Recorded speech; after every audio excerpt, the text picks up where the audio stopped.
Vieille de plus de 2500 ans, Boukhara est l'une des grandes cités historiques de la route de la soie. Bien avant l'arrivée de l'islam, ses habitants pratiquaient notamment le zoroastrisme, l'une des plus anciennes religions du monde. Au fil des siècles, marchands, savants et souverains ont contribué à façonner le patrimoine exceptionnel qui caractérise aujourd'hui la ville.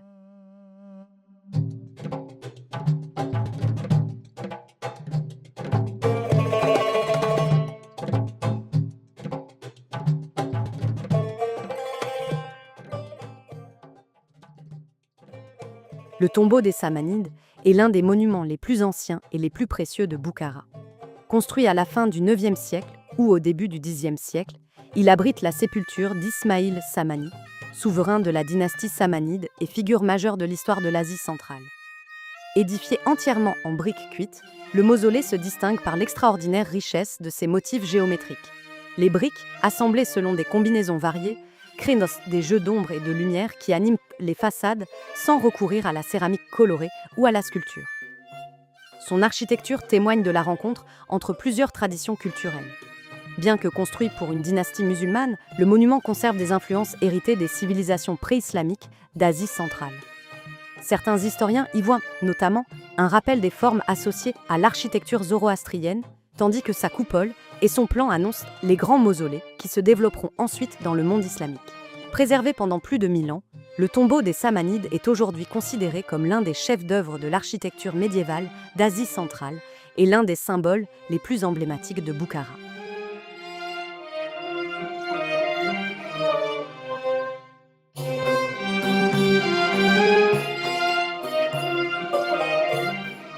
Chashma Ayoub signifie « la source de Job ». Selon la tradition locale, le prophète Job, connu dans les traditions juives, chrétiennes et musulmanes, aurait fait jaillir ici une source d'eau lors d'une période de sécheresse. Le sanctuaire actuel fut édifié au XIIe siècle sous les Karakhanides, puis agrandi et restauré à plusieurs reprises au fil des siècles. Son élégant dôme conique, inhabituel en Asie centrale, en fait l'un des édifices les plus reconnaissables de Boukhara. À l'intérieur se trouve le puits associé à cette légende ainsi que plusieurs tombes vénérées. Plus qu'un simple mausolée, Chashma Ayoub est un lieu de pèlerinage où se rencontrent histoire, croyances et traditions populaires de l'Asie centrale.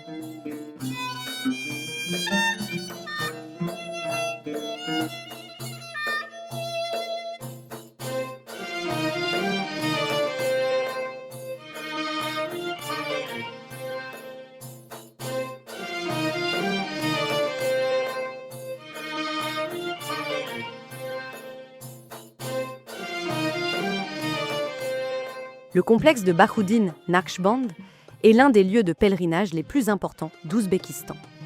Il est dédié à Bahouddin Naqshband, maître soufi du XIVe siècle et fondateur de la confrérie Naqshbandi, qui se diffusa bien au-delà de l'Asie centrale.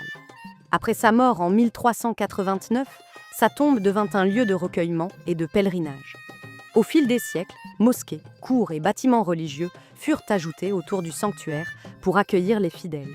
Aujourd'hui encore, des visiteurs venus de tout le monde musulman se rendent sur ce site pour honorer la mémoire du maître soufi et découvrir l'un des principaux centres spirituels de Boukhara.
Les colonnes de la mosquée Bolo House se reflètent dans les eaux du bassin qui lui a donné son nom.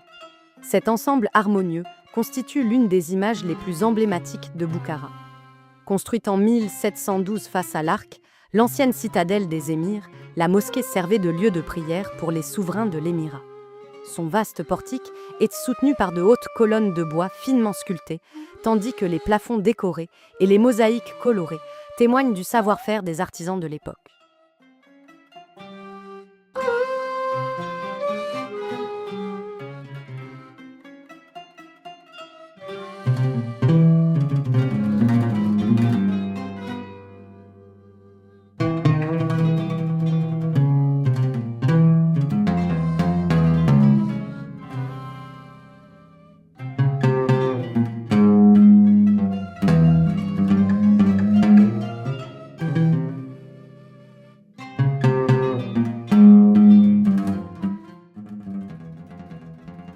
L'intérieur de la mosquée se distingue par son atmosphère paisible et ses décors raffinés. Les murs et plafonds sont ornés de motifs géométriques et floraux, réalisés selon les traditions artistiques de l'Asie centrale. La lumière naturelle met en valeur les détails du décor et renforce le caractère intime de la salle de prière. Plus discrète que les grandes mosquées monumentales de la région, Bolo House séduit par l'harmonie de ses proportions et la finesse de son artisanat.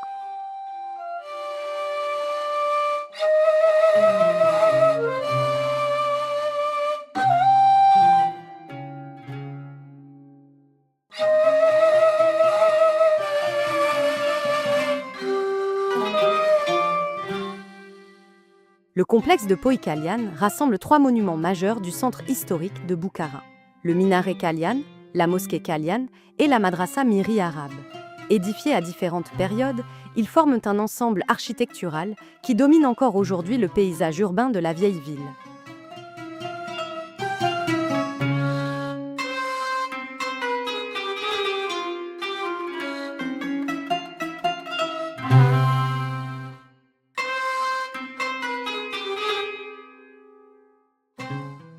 La madrasa Miri arabe fut construite au XVIe siècle sous le règne du souverain ouzbek Ubaydallah Khan.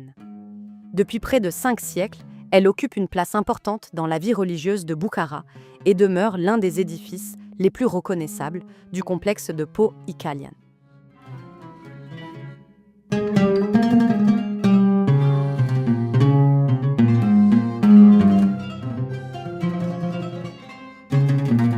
Sa façade monumentale est encadrée par 2 dômes recouverts de céramique bleue. Les décors géométriques et calligraphiques qui ornent le portail témoignent du savoir-faire des artisans d'Asie centrale à l'époque des khanats ouzbeks. Les 2 dômes turquoises constituent l'un des éléments les plus caractéristiques de la silhouette de Boukhara. Leur revêtement de faïence reflète une tradition décorative qui a marqué l'architecture de l'Asie centrale pendant plusieurs siècles.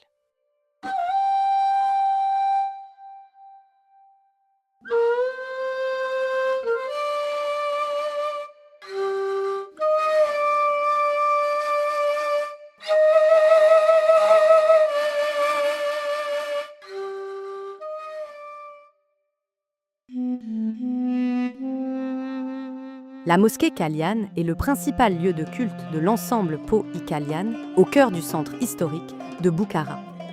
Reconstruite au XVIe siècle sous les Tchaïbanides, elle compte parmi les plus vastes mosquées d'Asie centrale.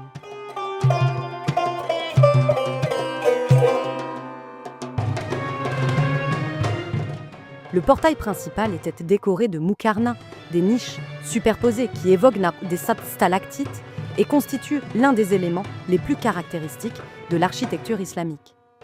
Les couleurs et les motifs géométriques illustrent le savoir-faire des artisans qui contribuèrent à l'embellissement de la ville.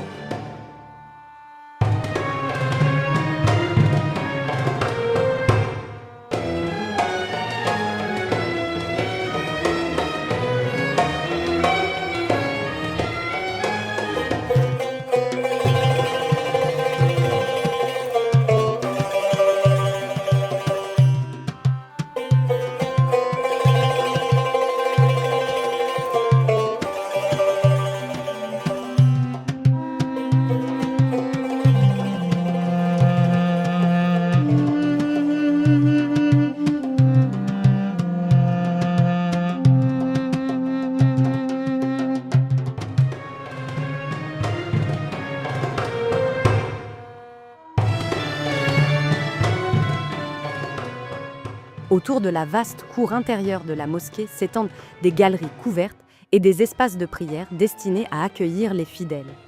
Pendant des siècles, la mosquée fut le principal lieu de rassemblement religieux de Bukhara, notamment lors de la grande prière du vendredi. Aujourd'hui encore, elle demeure un important lieu de culte et l'un des monuments les plus emblématiques de la ville.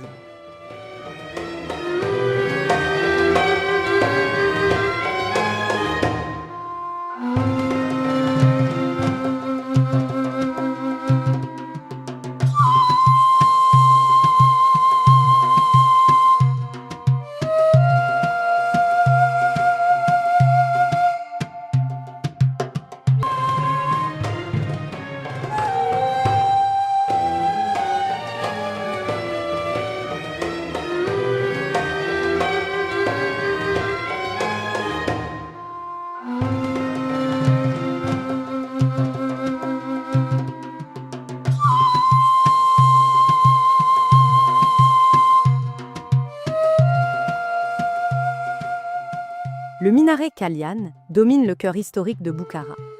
À ses pieds s'étend la vaste mosquée Kalyan, tandis que la madrasa Miri Arabe lui fait face de l'autre côté de la place. Bien qu'ils forment aujourd'hui un ensemble harmonieux, ces monuments n'ont pas été construits à la même époque. Visible de loin au-dessus des toits de Bukhara, le minaret servait autrefois de repère aux voyageurs et aux caravanes qui approchaient de la cité. Il marquait également le centre religieux de la ville et accompagnait l'appel à la prière. Le minaret fut édifié en 1127 sous la dynastie des Karakhanides. Il est donc beaucoup plus ancien que les monuments qui l'entourent aujourd'hui. La madrasa Miri Arabe date du XVIe siècle et la mosquée actuelle fut reconstruite à la même époque sous les Chaybanides. Avec ses 45 mètres de hauteur, le minaret impressionne par l'élégance de ses proportions. Son décor est entièrement réalisé en briques disposées selon des motifs géométriques variés, créant un effet décoratif remarquable, sans recourir aux grands revêtements de céramique qui ornent les monuments voisins. Au fil des siècles, Bukhara connut invasions, destructions et reconstructions. Le minaret Kalyan traversa pourtant ces bouleversements et demeure l'un des rares grands monuments de la ville à avoir conservé l'essentiel de sa structure d'origine.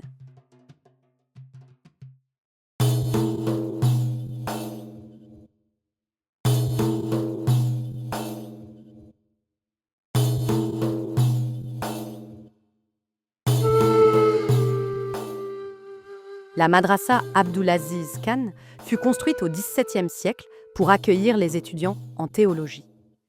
Derrière cette façade partiellement restaurée subsistent des mosaïques colorées et des muqarnas qui comptent parmi les plus beaux décors de Bukhara.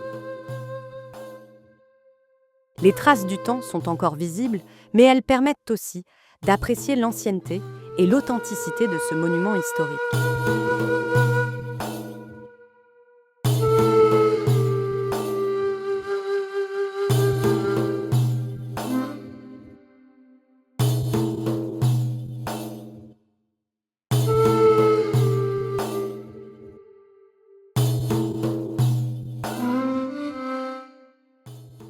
Construite au XVIIe siècle près du bassin du Liabi Aouz, la madrasa Nadir Divan Beghi était à l'origine un caravansérail destiné aux marchands. Transformée ensuite en école religieuse, elle est célèbre pour son portail décoré de mosaïques représentant des oiseaux mythiques et des motifs inhabituels dans l'art islamique. Elle compte aujourd'hui parmi les monuments les plus remarquables de Bukhara.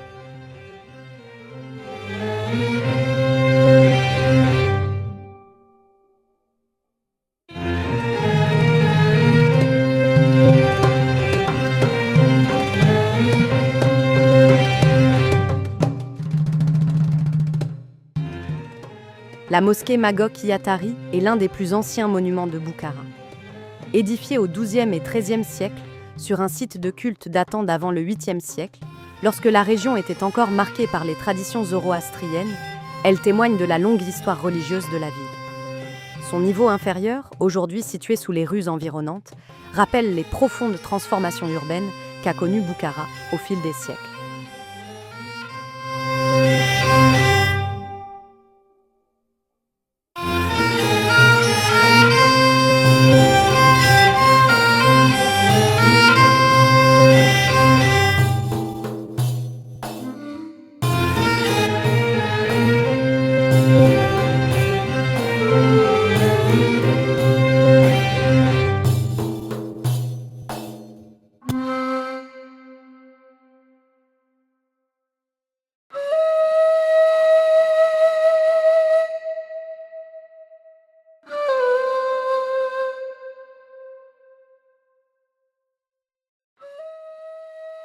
La citadelle Arc domine Boukhara depuis des siècles.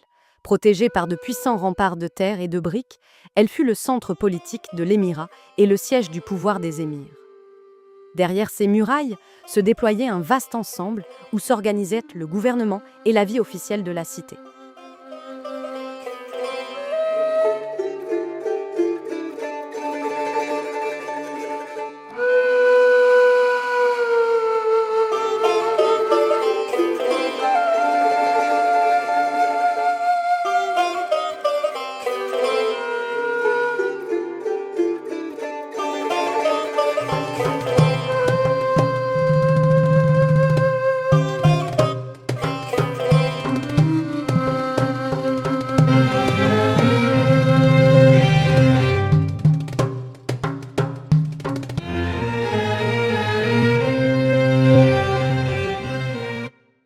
À l'intérieur de la citadelle Arc, la mosquée Djouma répondait aux besoins religieux de la cour des émirs de Boukhara. Construite à la fin du XVIIe siècle, elle accueillait les prières des souverains et des hauts dignitaires de l'émirat.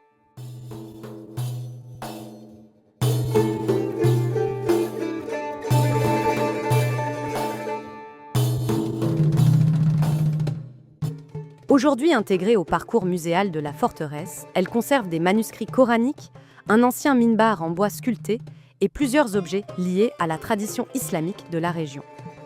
Les plafonds richement décorés, ornés de motifs géométriques et de couleurs vives, témoignent du raffinement des artisans de Boukhara et du soin apporté à l'ornementation des édifices de la cour.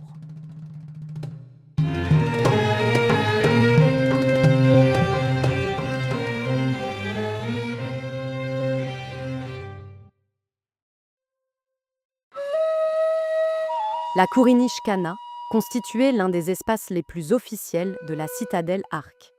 C'est ici que l'émir de Boukhara recevait les ambassadeurs, les dignitaires étrangers et les représentants des États voisins lors des cérémonies protocolaires.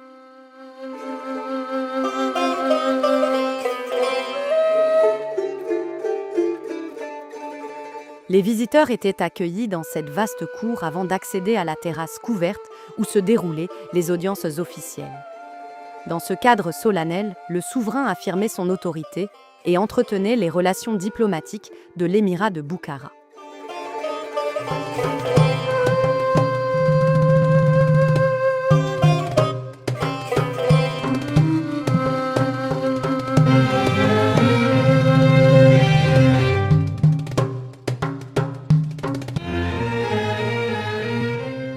Le palais Sitori Moki Kosa fut la résidence d'été des derniers émirs de Boukhara. Construit à la fin du XIXe et au début du XXe siècle, il témoigne d'une période où les influences architecturales russes et européennes se mêlaient aux traditions d'Asie centrale.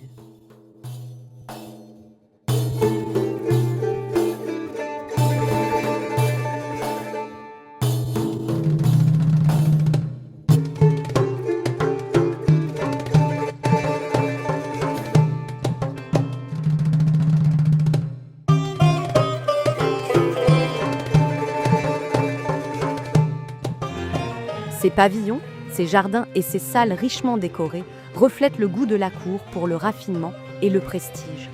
Aujourd'hui, le palais constitue l'un des témoignages les plus remarquables des dernières années de l'émirat de Boukhara.